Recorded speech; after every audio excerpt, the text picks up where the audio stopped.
Hello. So today we are going to be talking about sacred and silly negotiation.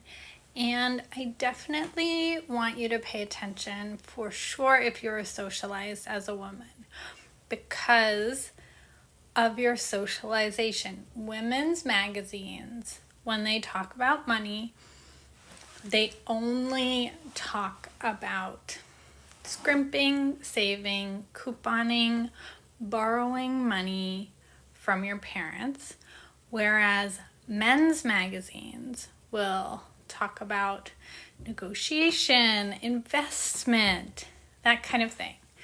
So if you are socialized as a woman, I really want you to listen in. I think you're going to get a lot of value from this episode. So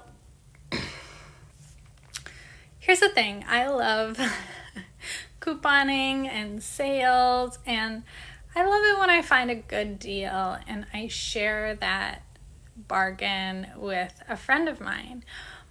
But I want all of those of us socialized as women to also be sharing investment tips. I want us to be sharing negotiation tips in the bathroom, whispering them, and getting more comfortable asking for what we need and listening to the other side and negotiating in a way that can be fun and playful and silly and sacred.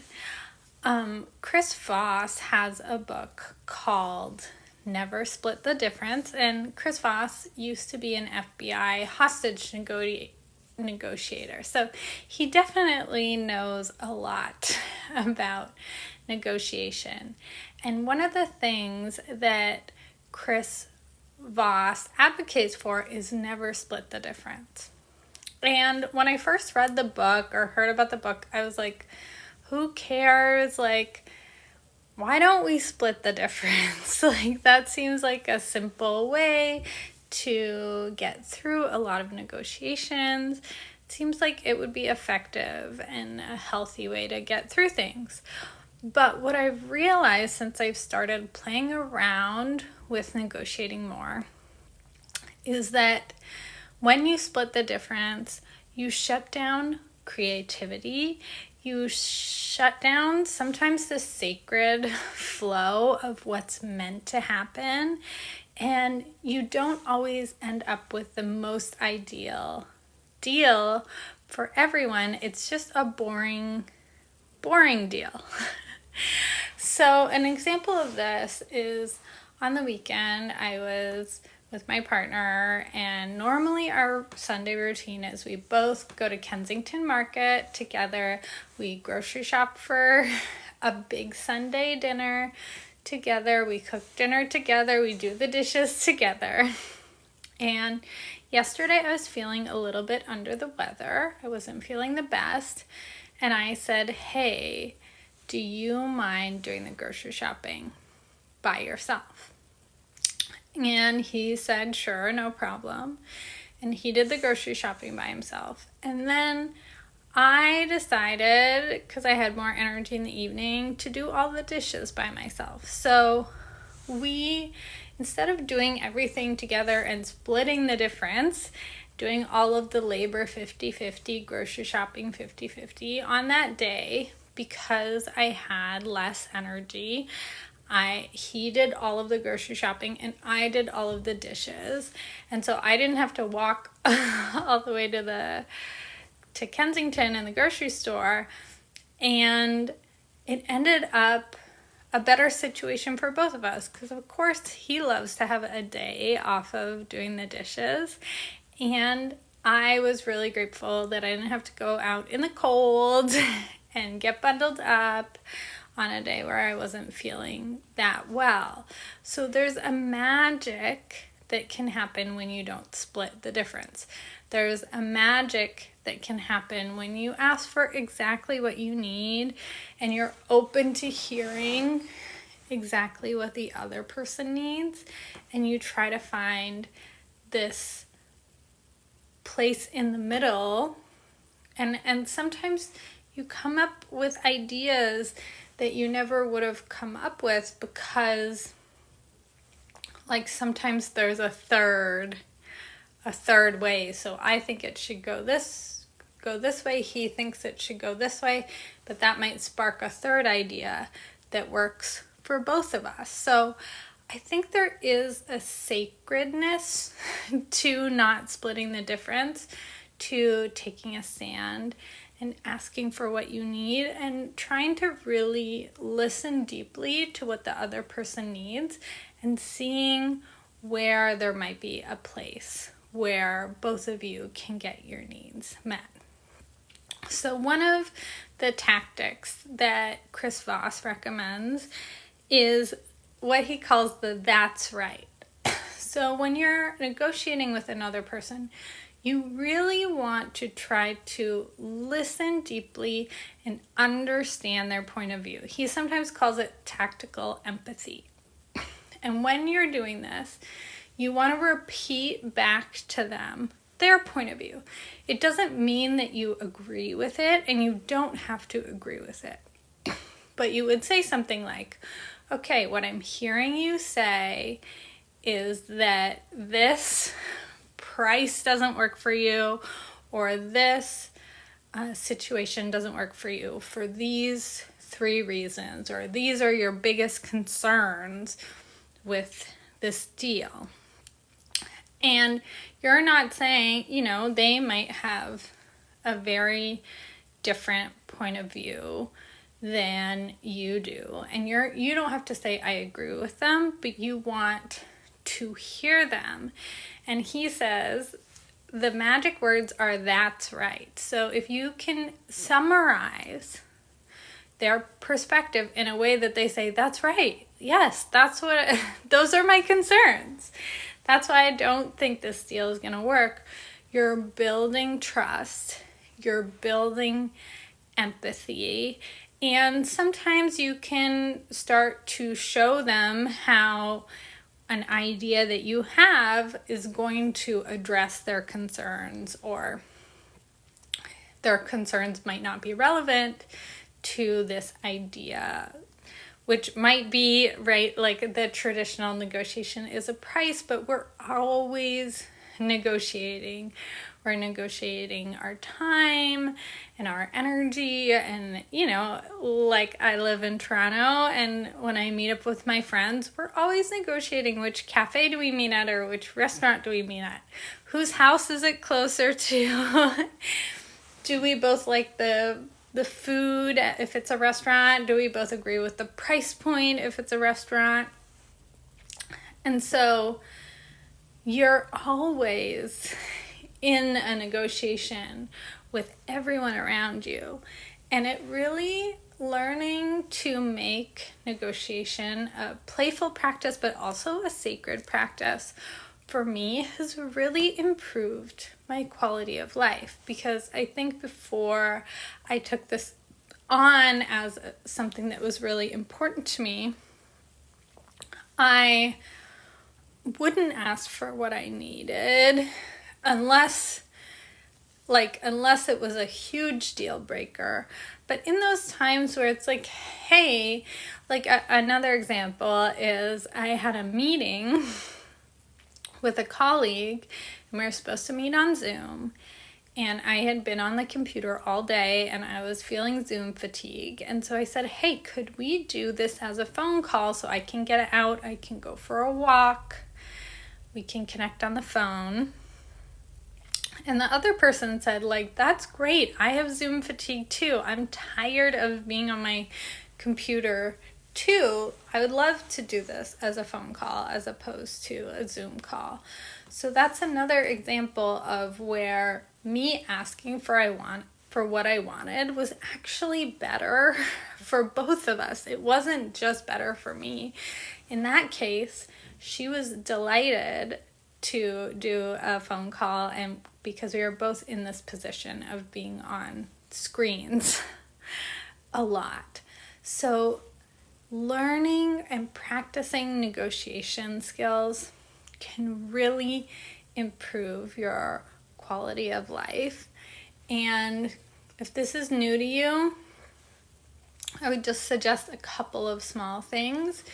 If someone asks you to do something, I would just recommend sleep on it. Say, hey, don't respond. Say, hey, do you mind if I sleep on it? So they ask you to help them move or help them with their resume or bake cookies for the bake sale or whatever the fuck.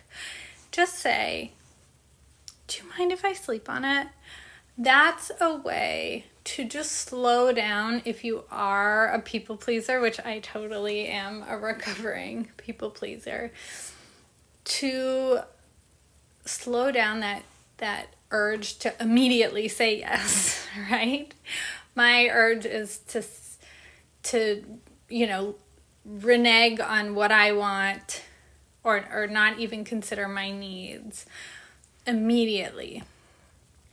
So you can still say yes if you want to, but just sleep on the decision before you say yes to a request. And if it doesn't feel right, you can say no, or you can say, hey, December is a crazy month. I might be able to help you with the bake sale in January, but the one in December is definitely not going to work with my calendar. So that's a way you can start to negotiate. And then the other thing I would recommend is the same thing that Chris Voss recommends, where you want to summarize their point of view and you want to try as best you can to really understand them. The book Never Split the Difference is amazing, and I highly recommend you grab a copy if you can. One of the stories he tells in the book, obviously these are hostage negotiations, so these are very high stakes, but one story he tells, I don't remember all of the details, but it's a situation where I believe an American journalist was taken by a Muslim, maybe what we would call like a terrorist group, and they realized that the message needed to come from the father, the female journalist's father, because in that culture of the people who had taken their daughter, that the message would be well received as if it came from her father. And this was a story with a happy ending where the journalist ended up being released by her captors, and by really trying to understand the other side, even when you would consider them, bad people, for example, that was part of what led to their daughter being released, was that they were respectful of that culture, even if, in the United States and in Canada, we don't necessarily agree with all of those customs, and maybe some people here do. But you really want to understand the other person's motivation and where they're coming from, because when you deeply understand them, you can maybe show them where we can meet in the middle, how we can do this in a way that works for both of you. So whether you're negotiating real estate deals or whether you're negotiating what we're having for dinner, I want you to practice in little ways. I often recommend with my clients when they're starting this kind of practice, you can always do it in written form if that's easier to begin with. Of course, I want to build my negotiation skills so that I can do it in the moment and, verbally every single time perfectly. But that is not going to happen to me or to any of us. And even, Chris Voss doing this FBI negotiations, like, they would take notes, they would have team meetings, like, they were not always doing this live, there was one person negotiating live, but there was also other people that were just listening, deep listening to the captors of the hostages. So you can, start practicing negotiation by text or email if that's easier than saying it to someone's face. And start with something small. Start with, hey, I know we said we were going to meet at Red Lobster for dinner, but I just heard about this other restaurant and I really want to try it. Would you be open to changing the plan? It doesn't have to be negotiating a multi-million-dollar real estate deal right from the jump. There are lots of little ways in your life. Actually, another thing that Chris Voss mentions, and that is kind of a fun place to practice, is he says whenever he goes to a hotel, he tries to get a free upgrade at the hotel. Because why not? And 9 times out of 10, the hotel's not fully booked, and there's ways for them to upgrade you, and then they feel good because they did something nice for you, and you feel good because you get the upgrade. So there are all these little places where you can try to negotiate, just experiment with it and see what happens and build that muscle, because it really does improve your quality of life when you're willing to say, hey, I would prefer this, or what do you think about this? Because you never know when it's just a pure win-win. And even in a place where, you have different needs and it's not going to be a hell yes immediately, there's often a third option that would work well for both of you. So I'm going to write more about this in the book that I'm currently writing. I'm not sure what the title of the book is going to be. Some of the options I have are Witchy Kinky Money. Another option is Earn More, Be Your Own Sugar Daddy. And then the third option, which nobody's really going for so far, is Pee on Your Credit Card to Heal, because Pee on Your Credit Card to Heal is one of the TikToks that I have that's gone the most viral out of all of them. So I was thinking of titling the book that, but that doesn't seem to be the most popular one in my community. So let me know what you think of those titles, and definitely, follow me on TikTok if you want more fun money witch type content. And yeah, thanks for hanging out today. Super fun to talk to you all, and I'll talk to you all soon. Bye.